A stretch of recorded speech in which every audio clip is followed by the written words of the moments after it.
The blizzard of '96 put Philadelphia under a state of emergency. The city was inundated by so much snow, the National Guard had been called in to help. It's a critical patient. It's not a dialysis, it's a critical patient that they're trying to get out. Their vehicle, they're stuck in between some stuck vehicles, cars, between 2nd and 3rd on Wolf. You may remember the humvee from Operation Desert Storm in the Persian Gulf. This time, the National Guard is using them to fight Philadelphia's winter storm. Basically, it's trying to get through and get to the patients. That's the main priority and the main concern, really. Try to do it without getting stuck. Private First Class John Weidman from Douglasville has been assigned to Pennsylvania Hospital and is on his way to rescue a patient stuck in another humvee that got caught in a traffic jam.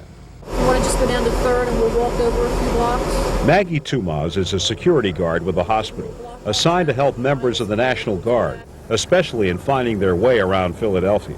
No, we're not going to go up that way if that's where we're stuck. John and Maggie have to figure a way to get close to the stranded humvee, then walk or carry the patient to their humvee.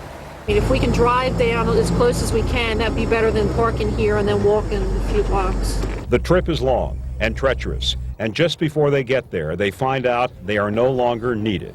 They managed to free themselves, so we're going to go ahead and pick up our other dialysis patient right now. So back on the road for John and Maggie. It's been a non-stop journey, and along the way, they've learned to roll with a lot of punches.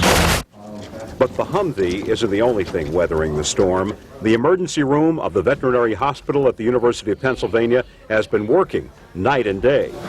Dr. Des Hughes says if people brave the storm to bring their animal in for treatment, he knows it's serious. The less serious ones that we sometimes deal with each day, people aren't bringing them in. They're only coming in if they've really got some problems that need to be dealt with.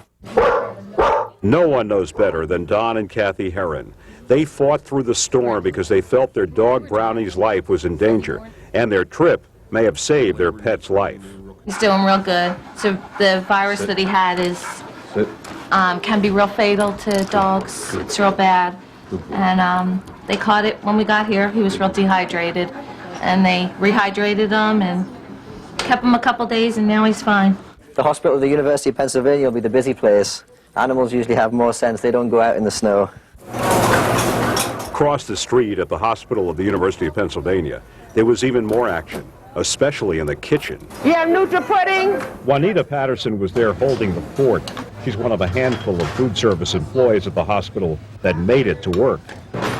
Juanita has prepared 6,000 meals in 4 days, with only 7 hours of sleep and half a staff.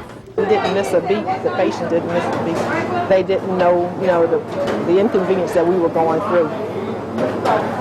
And we are dedicated. And dedication is what it takes. Requests from the 500 patients stream off the printer, each one with special nutritional requirements. Workers form an assembly line to meet the high demand. And after 4 straight days of work, an exhausted Juanita still finds time to enjoy the fruits of her labor. Hi, Mr. Dukas. I'm Juanita Patterson from Food Service, and I come to chat with you about the food. And I also understand you're a former chef. So I know you can critique the food. For hospital is very good. For hospital food is very good. Snow or no snow, another satisfied customer. Several blocks from their dialysis patient, the Humvee has run into trouble. But out of nowhere, Bob Wing appears with a tractor. Okay. That should be cleared. You can go ahead of us on Washington and just take us down to 7th, and we'll figure it from there. All right, I'll get you out of here. Thank you. Bob is one of the many people in Philadelphia who just decided to pitch in and help. I didn't even know he was following us. What is his name? You all right now? Yeah, we're good to go. I appreciate their help. They have no idea how much help they're actually doing for us. They think they're just doing a simple job, maybe giving a little push here or digging out a little bit there. But that little bit they feel they're doing is helping me an extreme amount. Okay, just put your arms around my neck. The Humvee makes it to the patient's house, and she gets in with a little help. You got it? All right. And then the mighty wheels get stuck. Across town, Troy Brickle ventured out in the snow to help his 71-year-old neighbor get needed asthma medicine. The nearest store was around the corner, was not open. So I had to walk all the way from 12th and Montreal Street to 5th and South just to get her medicine because she really needs her medicine. And Troy trudged back to his street to give his neighbor the inhaler. You got medicine? Yes. Thank you. Oh, he's wonderful. He's my neighbor across the street. He's wonderful. That's what's important. Everybody needs to be nice to each other because we're all handicapped right now.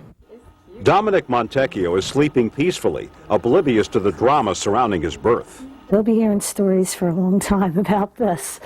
The 8-pound, 14-ounce infant wasn't delivered at a hospital or a birthing center, but by necessity at his grandparents' home in Jenkintown.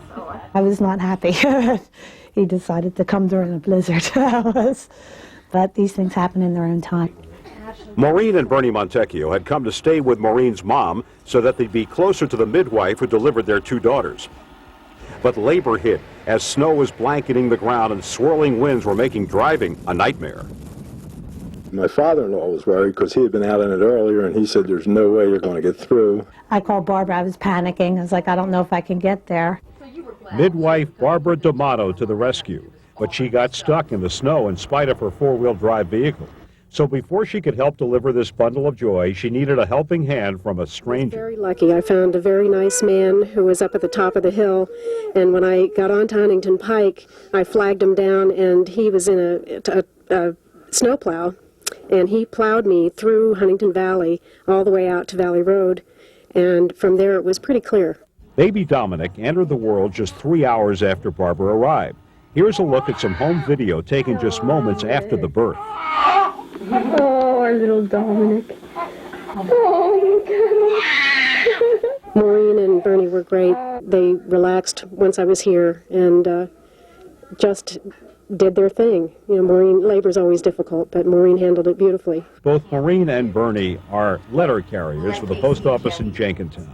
And they say that neither rain nor sleet nor snow stopped them on their rounds.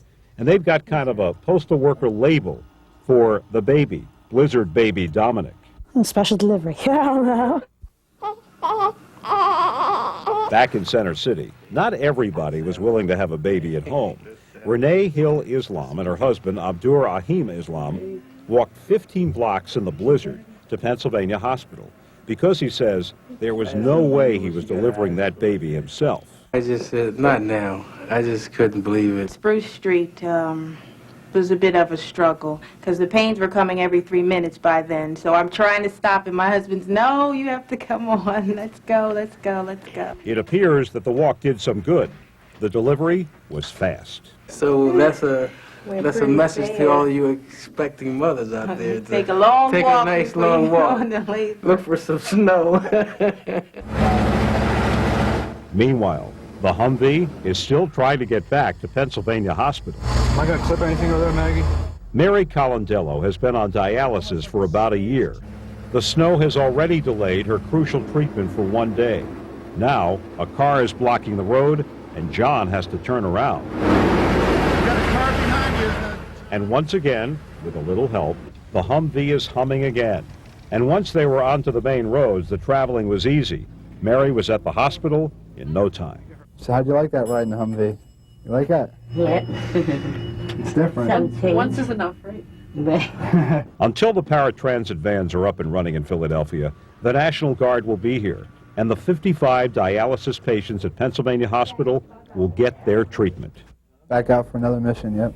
No idea how many missions we have to do yet, but when they're done, I guess.